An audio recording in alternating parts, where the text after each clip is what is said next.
Film शुरू होती है एक मैरिड कपल डेविड और एमी के साथ, जो फैमिली पार्टी के बाद घर जा रहे थे। रास्ते में उनकी कार खराब होती है और उन्हें एक गैराज मिलता है। मैकेनिक उनकी कार चेक करता है और एक माइनर इशू था जिसे वो फिक्स करता है। फिर वो दोनों वहाँ से निकलते हैं, लेकिन उनकी कार कुछ ही दूर जाके फिर से खराब हो जाती है। उनके फ़ोन में सिग्नल नहीं था, इसीलिए वो दोनों फिर से गैराज वापस जाने लगते हैं। चलते वक्त डेविड उनके बेटे चार्ली के बारे में बात करता है, जिसकी वजह से एमी अपसेट हो जाती है क्योंकि चार्ली की एक्सीडेंटल डेथ हुई थी, जिसकी जिम्मेदार एमी खुद को मानती है और वो डेविड से डिवोर्स भी लेना चाहती है। वो दोनों गैराज पहुंचते हैं, लेकिन it was already closed. Garage के सामने एक मोटेल देखकर डेविड चेक करने जाता है। दोनों रिसेप्शन ऑफिस में आते हैं और उन्हें किसी के बहुत दर्द में चीखने की आवाज़ आती है। एमी डेविड को वहाँ से चलने बोलती है, लेकिन डेविड बेल रिंग करता है और मोटेल मैनेजर मेसन बाहर आता है। डेविड उसे उस आवाज़ के बारे में पूछता है। तभी मेसन उन्हें बताता है कि वो टीवी देख रहा था। टीवी ऑफ करने के बाद वो उन्हें बताता है कि गैराज सुबह ही खुलेगा और वो दोनों वापस अपनी कार की तरफ जाने लगते हैं, लेकिन मेसन उन्हें मोटेल में रुकने बोलता है। डेविड ड्राइव करके थका हुआ था, इसीलिए वो एमी के मना करने के बावजूद मोटेल में रूम बुक करता है। उनके जाने के बाद मेसन फिर से टीवी देखने जाता है और कैमरा स्लोली जूम आउट होता है, इंडिकेटिंग समथिंग फिशी। वो दोनों रूम में आते हैं और वो रूम बहुत ही डर्टी एंड मैसी लग रहा था। वो दोनों बात कर रहे थे, तभी फ़ोन रिंग होता है। एमी फ़ोन रिसीव करती है, लेकिन दूसरी तरफ से कोई रिस्पॉन्स नहीं आता। फिर दरवाजे पे ज़ोर ज़ोर से कोई नॉक करता है। डेविड दरवाज़ा खोल के बाहर आता है, only to find no one outside. जैसे ही डेविड डोर क्लोज करता है, फ़ोन फिर से रिंग होने लगता है। इस बार डेविड आंसर्स द फ़ोन। फिर से डोर नॉक होता है, लेकिन इस बार उनके बगल वाले रूम से भी कोई नॉक करता है। डेविड धीरे से दरवाज़ा खोलता है और फिर से नॉक होता है। डेविड एमी को चेक करने बोलता है, लेकिन बाहर कोई नहीं था। डेविड ये सब स्टॉप करने बोलता है और दूसरी तरफ से कोई बहुत तेज़ी से दरवाज़ा खोलने की कोशिश करता है। एमी डर के दरवाज़ा लॉक कर देती है, जिसके बाद वो सब फिर से रिपीट होता है। डेविड को बहुत गुस्सा आता है और वो नेक्स्ट रूम जाके नॉक करता है एंड देन फिर से अंदर से कोई उनके साथ मजाक करता है। डेविड एमी को दरवाज़ा बंद करने बोल के मेसन के पास जाता है उसे कंप्लेन करने, लेकिन जब डेविड मेसन को बताता है कि कोई उन्हें तंग कर रहा है, मेसन उसका यकीन नहीं करता और बताता है कि उन दोनों के अलावा आज मोटेल में कोई नहीं है। डेविड के बार बार कंप्लेन करने की वजह से मेसन अपनी गन लेके रूम चेक करने जाता है। डेविड अपने रूम में वापस आता है और एमी कहती है शायद हमें अपनी कार में वापस जाना चाहिए, लेकिन डेविड बहुत थका हुआ था और वो कहता है सुबह होते ही हम अपनी कार फिक्स करके यहाँ से निकल जाएंगे। एमी रेस्टरूम जाती है और डेविड टीवी ऑन करता है, लेकिन टीवी पर कुछ नहीं था। डेविड को वहाँ कुछ टेप्स मिलती है और वो उसे प्ले करता है। उसमें दो लोग एक आदमी को ब्रूटली टॉर्चर कर रहे थे। एमी उसे टीवी बंद करने बोलती है, लेकिन डेविड दूसरी टेप प्ले करता है। उसमें भी कुछ टीनेजर्स के साथ सेम टॉर्चर हो रहा था। डेविड नोटिस करता है वो वही रूम है जिसमें इस वक्त वो दोनों हैं। वो एमी को बताता है कि जो रूम मूवी में है हम उसी रूम में है, और एमी भी ये नोटिस करती है। डेविड पूरे रूम में लगे कैमरा देखता है और उन्हें रियलाइज़ होता है अब उनके साथ क्या होने वाला है। एमी को लगता है ये सब मजाक है और वो बाकी की टेप्स चेक करती है और उसमें भी एक कपल का मर्डर हो रहा था। तभी लाइट चली जाती है और फिर वापस आती है और ये सब रिपीट होता है फॉर फ्यू मिनट्स। वो दोनों डर के पीछे जाते हैं और तभी हम उनके पीछे के रूम में एक मास्क मैन को देखते हैं। डेविड टीवी ऑफ करता है और एमी वहाँ से भागने लगती है, लेकिन डेविड उसे मना करता है क्योंकि वो लोग उन्हें देख रहे थे। डेविड बाथरूम विंडो चेक करता है, लेकिन वो नेल शट थी। तभी एमी वहाँ वही एप्पल देखती है जो उसने कार में छोड़ा था।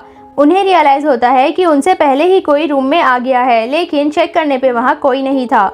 वो रूम की सारी लाइट्स ऑफ करके रूम से बाहर निकलते हैं। इसके बाद वो तेज़ी से भागने लगते हैं, लेकिन सामने से दो किलर्स उनकी तरफ आते हैं और उन्हें फिर से रूम में जाना पड़ता है। किलर्स उन्हें कुछ देर परेशान करते हैं और फिर सब शांत हो जाता है। डेविड बोलता है अगर किलर्स को अंदर आना होगा तो वो कभी भी अंदर आ सकते हैं, लेकिन वो पहले उनके साथ गेम खेलेंगे, इसीलिए उन्हें कोई दूसरा रास्ता ढूंढना होगा वहाँ से निकलने का। डेविड प्लान करता है कि वो फ़ोन बूथ तक पहुंचकर पुलिस को कॉल करेगा, लेकिन एमी उसे बाहर जाने से मना करती है, जिस पर डेविड कहता है अगर हम अंदर रहे तो हम भी दूसरे विक्टिम्स की तरह मारे जाएंगे। डेविड एमी को विंडो के पास ऐसे बिहेव करने बोलता है जैसे वो वहाँ से निकलने की कोशिश कर रही है, to distract the killers. Meanwhile वो बाहर आके फ़ोन बूथ के अंदर जाता है और वो कॉप्स को कॉल करता है, लेकिन कॉप उसे बार बार उनका लोकेशन पूछता है। फिर कहता है आपको शांत रहना होगा सर, वरना आप सरवाइव नहीं कर पाओगे, जिससे डेविड को पता चलता है कि वो किलर से बात कर रहा है। तभी उसकी तरफ एक कार आती है और डेविड भागता है। एमी रूम का दरवाज़ा खोलती है और डेविड फिर से रूम में जाता है। इसके बाद वो रूम में नाइफ या कोई ऐसी चीज़ ढूंढते हैं जिसे वो वेपन की तरह यूज़ कर सके, लेकिन उन्हें पूरे रूम में कुछ नहीं मिलता। इसीलिए डेविड मिरर की कांच तोड़ के उसे यूज़ करने का सोचता है। दोनों वहीं एक जगह बैठ जाते हैं और हम मेसन को देखते हैं जो टीवी पे उन्हें देख रहा था। उस रूम में बहुत सारे टीवी थे। It was like a control room. कुछ देर बाद एमी की नींद खुलती है, लेकिन डेविड उसे वहीं बैठने बोलता है ताकि किलर्स का ध्यान एमी की तरफ रहे और डेविड कोई रास्ता ढूंढे।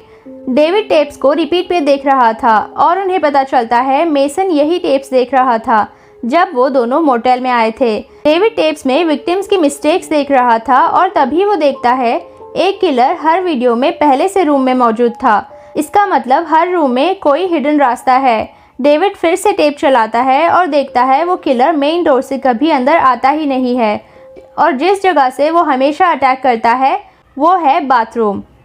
वो बाथरूम में चेक करता है और उसे मैट के नीचे एक हिडन डोर मिलता है।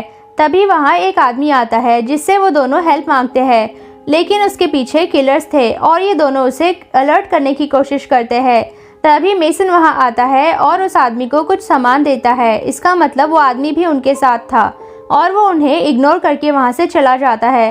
किलर्स उनकी तरफ आते हैं और वो दोनों बिना सोचे उस टनल के अंदर जाते हैं। एमी अंदर नहीं जाना चाहती थी, लेकिन उनके पास कोई और चॉइस नहीं थी। वो क्रॉल करके आगे बढ़ते हैं। उन्हें एक दरवाज़ा मिलता है जो मेसन का कंट्रोल रूम था।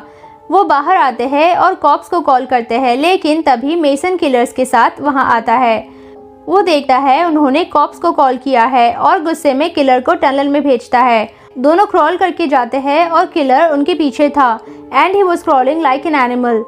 लेकिन किलर के आने से पहले वो एक स्टडी रूम में आ जाते हैं और डोर के ऊपर एक बुक शेल्फ रख देते हैं। फिर वो एक जगह बैठ जाते हैं। दोनों एक दूसरे को अपोलोजाइज करते हैं और वादा करते हैं कि अगर वो जिंदा बचे तो हमेशा साथ रहेंगे। फिर वो देखते हैं पुलिस वहाँ आई है, लेकिन they were not sure if he is also with Mason, क्योंकि एमी ने पुलिस को अपना लोकेशन नहीं बताया था। लेकिन हम देखते हैं वो रियल कॉप था और वो रूम चेक करना चाहता था। मेसन गलत चाबी लाने का बहाना करके वहाँ से दूसरी चाबी लाने जाता है और कॉप रूम के अंदर जाता है और रूम चेक करता है एंड ही रियलाइजेस कि यहाँ कुछ गड़बड़ है। दूसरी तरफ किलर रूम के अंदर आने की कोशिश करता है और ये दोनों मिलके उसे रोकने की कोशिश करते हैं। ऑफिसर रूम में चल रहा वीडियो देखता है और वो अपनी गन लेके बाहर आता है। ये दोनों उसकी तरफ भागते हैं और वो सब कार में बैठ जाते हैं, लेकिन कार की वायर्स ऑलरेडी कट थी। ऑफिसर बाहर निकल के चेक करता है और किलर उसे पीछे से अटैक करके मार देता है। वो दोनों फिर से अपने रूम में आते हैं और जल्दी से दूसरे रूम में जाके खुद को बैरिकेड कर लेते हैं। डेविड विंडो की कांच तोड़ के एमी का ड्रेस उसमें अटकाता है, जैसे वो वहाँ से भागी है, और खुद मेसन के रूम से गन लाने जाने का प्लान करता है। एमी को एटिक में छुपाने के बाद वो गन लेने जाता है, लेकिन डेविड जैसे ही दरवाज़ा खोलता है किलर उसे स्टैब करता है और एमी ये सब देखती है। मेसन डेविड की भी वैसी ही वीडियो बनाता है और फिर वो एमी को ढूंढते हैं और उन्हें भी यही लगता है कि एमी भाग गई और किलर उसे ढूंढने जाते हैं। एमी सुबह होने तक वहीं बैठ के रोती है और फिर नीचे उतरती है। जैसे ही वो बाहर आती है किलर उसके पीछे था। वो भाग के एक गाड़ी में बैठ जाती है और फिर कार स्टार्ट करती है, लेकिन एक किलर उसके कार के ऊपर चढ़ जाता है और उस पर अटैक करता है। कार का कंट्रोल जाता है और एमी दूसरे किलर को डैश करती है। दोनों किलर्स मर जाते हैं और मेसन वहाँ आता है। एमी मेसन के रूम में जाके उसकी गन ढूंढती है और एक हथौड़ा लेके वहाँ से बाहर आती है। तभी उसे गन दिखती है, लेकिन उसका हाथ उस तक नहीं पहुँचता। अचानक मेसन उसे पीछे से अटैक करके उसका गला दबाने लगता है और उसे मारने लगता है।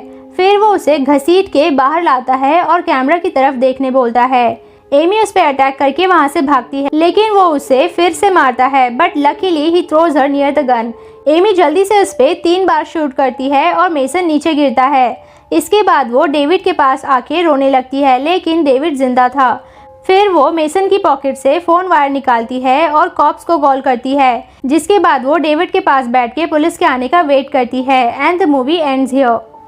Thank you for watching everyone. अगर आपको एक्सप्लेनेशन पसंद आती है तो लाइक और सब्सक्राइब ज़रूर करें। Thank you.